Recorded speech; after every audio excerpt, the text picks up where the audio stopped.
రాజకీయ నాయకులు వాళ్ళలో వాళ్ళకి ఏ రకమైన స్టాండ్ ఉన్నా ఆంధ్రప్రదేశ్ రాష్ట్రానికైనా, తెలంగాణకైనా, ఒరిస్సాకైనా, అరుణాచల్ ప్రదేశ్కైనా ఒక రాజధాని అనేది ఉండాలి. అభివృద్ధి అంటే ఒక రాష్ట్రం అభివృద్ధి చెందాలంటే బేసిక్గా ఒక రాజధాని అనేది కంపల్సరీ ప్రతి ఒక్కరికి కూడా ఉండాలి.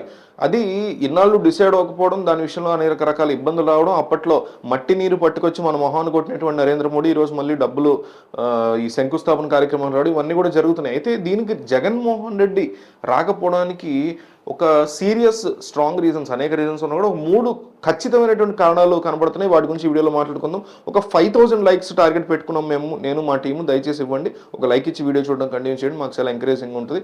అయితే ఈ మధ్య కాలంలో ఉన్నటువంటి రాజకీయాలు, సనాతన రాజకీయాలను దాటి కాంటెంపరీ రాజకీయాలకు వచ్చేసరికి 1947 తర్వాత దేశము, దేశ ప్రజలు, బ్రిటిష్ వాడు వెళ్ళిపోయాడు, సో మనల్ని మనం పాలించుకోవాలి, చాలా జాగ్రత్తగా పాలించుకోవాలి. ఒక హెడ్ మాస్టర్ని ఎమ్మెల్యే చేసుకున్నాము, ఒక చదువుకున్న వ్యక్తులు ముఖ్యమంత్రులు అయినటువంటి సందర్భం ఉంది.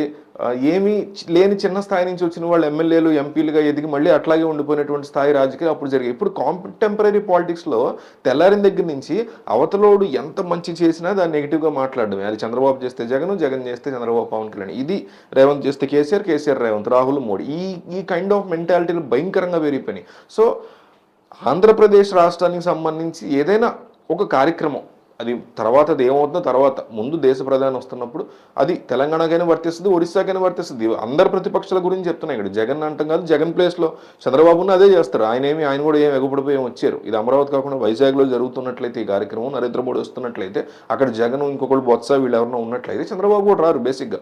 సో ఈ మధ్య కాలంలో అంటే గడిచిన 30 సంవత్సరాలుగా రాజకీయ వ్యవస్థ ఎంత భ్రష్టు పట్టిపోయిందంటే ప్రజలు, రాష్ట్రము లేదా దేశము, వీటన్నిటికంటే కూడా వీళ్ళకి శత్రుత్వం, ఒక బద్ధ శత్రువులాగా బతకడం అనేటువంటి ఒక మెంటాలిటీ విపరీతంగా పెరిగిపోయింది. అసెంబ్లీలలో కూడా చెన్నారెడ్డి లాంటి వాళ్ళు, ఎన్టీఆర్ లాంటి వాళ్ళు సూచనలు, సలహాలు తీసుకుని ప్రజల బాగు కోసం అందరం కలిసి ముందుకెళ్దాం అనే మెంటాలిటీలోంచి నేను మాత్రమే పాలించాలి రాష్ట్రం అనేటువంటి ఒక మూర్ఖపు దరిద్రగొట్టు మెంటాలిటీకి వీళ్ళందరూ వచ్చేసారు. అది కూడా one of the biggest reasons ఈయన రాకపోవడానికి. అదే ప్లేస్ చంద్రబాబు రా అని చెప్తున్నా.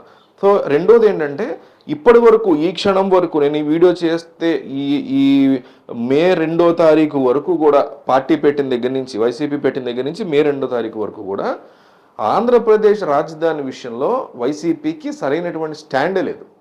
వాళ్ళ దౌర్భాగ్యం, మన దౌర్భాగ్యం కానీ స్టాండే లేదు. మొన్న ఎన్నికల్లో చాలా క్లియర్గా జనాలు మ్యాండేట్ ఇచ్చారు. అమరావతికి ఆయన వ్యతిరేకంగా 3 రాజధానులు అన్నారు. అయినా మాకు నువ్వు వద్దని చెప్పేసి అన్నారు. అయినా కానీ ఇప్పుడు వరకు దాని మీద స్టాండ్ ఇవ్వలేకపోయారు. రీసెంట్గా కూడా బొత్స సత్యనారాయణ మాట్లాడుతూ మేము ఇంకా దాని మీద ఎటువంటి నిర్ణయం తీసుకోలేదు, మా అధినేత చెప్తారని ఇంకా కూడా దాన్ని సాగదీస్తున్నారు. నేనేమి అమరావతి తీసుకోవాలి అనట్లా, 3 రాజధానులను తీసుకొచ్చేది ఆయన ఇష్టం. ప్రజలకి ఏది మంచి జరుగుతుందని ఆయన కనిపిస్తే ఆ స్టాండ్ ఖచ్చితంగా ఆయన తీసుకోవాలి. ఈ విషయమే ప్రతి విషయంలో ఈయననే కాదు, ఎవరైనా తీసుకోవాలి. కానీ ఇప్పటి వరకు కూడా అంత పెద్ద రాజకీయ పార్టీ మొన్నటి వరకు సీఎంగా ఉండి దిగిపోయారు. మొన్నటి కూడా 40% ఓటు బ్యాంక్ వచ్చింది, which is not a joke. అయినా కానీ ఈ సెకండ్కి కూడా అమరావతి లేకపోతే 3 రాజధానులు కట్టుబడి ఉన్నారా అనే స్టాండ్ని తీసుకోలేకపోవడం కూడా ఆయన రాకపోవడానికి సెకండ్ బిగ్గెస్ట్ రీజన్గా నాకైతే అనిపించింది.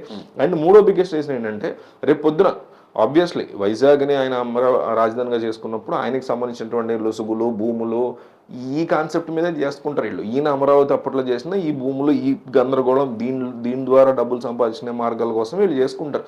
ఒక 5% చేస్తారు మంచి, మీకైనా నాకైనా. కానీ మిగతా 90-95% ఏ అంశంలో అయినా, ఏ రాజకీయ నాయకుడైనా అట్లాగే తగలే దేశంలో మన దౌర్భాగ్యం. సో ఈ ప్రోగ్రాంలో భాగంగా రేపు పొద్దున ఏదన్నా అమరావతికి సంబంధించినటువంటి రేపు ఎలిగేషన్స్ వేయాల్సి ఉంటుంది. మేము ముందే చెప్పాము చంద్రబాబు నాయుడు అమరావతిని దీనికోసమే నెత్తిన పెట్టుకున్నారని.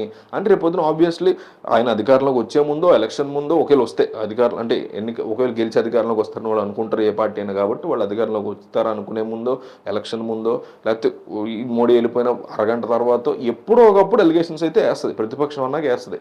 సో మరి ఇన్ని తెలిసి ఇన్ని ఎలిగేషన్స్ వేస్తున్నప్పుడు నువ్వెందుకు వెళ్ళావు అక్కడికి అని జనం ఆబ్వియస్లీ క్వశ్చన్ చేస్తారు. కాబట్టి ఎందుకంటే వెళ్ళడం అనేది జనాల కోసం ఎక్కడికన్నా వెళ్తాము, రాష్ట్రం ఇంపార్టెంట్, రాష్ట్ర బాగా ఇంపార్టెంట్, అందుకే వెళ్ళాను, ఇలా చేస్తాడని ఆయన అనుకోలేదు నేను అనే సమాధానం చెప్పుకునే పరిస్థితి లేని ఒక సిచ్యువేషన్ సిస్టమ్ని క్రియేట్ చేసి పెట్టారు వీళ్ళు. కాబట్టి అది మళ్ళీ ఇప్పుడు తిరిగి వీళ్ళకే ఇబ్బంది వస్తుంది కదా. రేపొద్దున వెళితే, రేపొద్దున ఎలిగేషన్స్ వేస్తే మీరు ఎందుకు వెళ్ళారు, ఇవన్నీ తెలిసినోడు మరి ఎందుకు వెళ్ళారు, మీరు వెళ్ళినప్పుడు మీకు ఇవన్నీ గుర్తురాలేదా అని ప్రశ్నిస్తారు. కాబట్టి కూడా ఈయన వెళ్ళనేటువంటి సిచ్యువేషన్ ఉన్నట్టు నాకు అనిపించింది. ఈ 3 స్ట్రాంగ్ రీజన్స్ ఉన్నాయి జగన్ ఈరోజు అమరావతి రీలాంచ్కి వెళ్ళకపోవడానికి అన్నట్టు నాకు అనిపించింది. మీకు ఇంకేమైనా రీజన్స్ ఉన్నాయనిపిస్తే కామెంట్ చేయండి.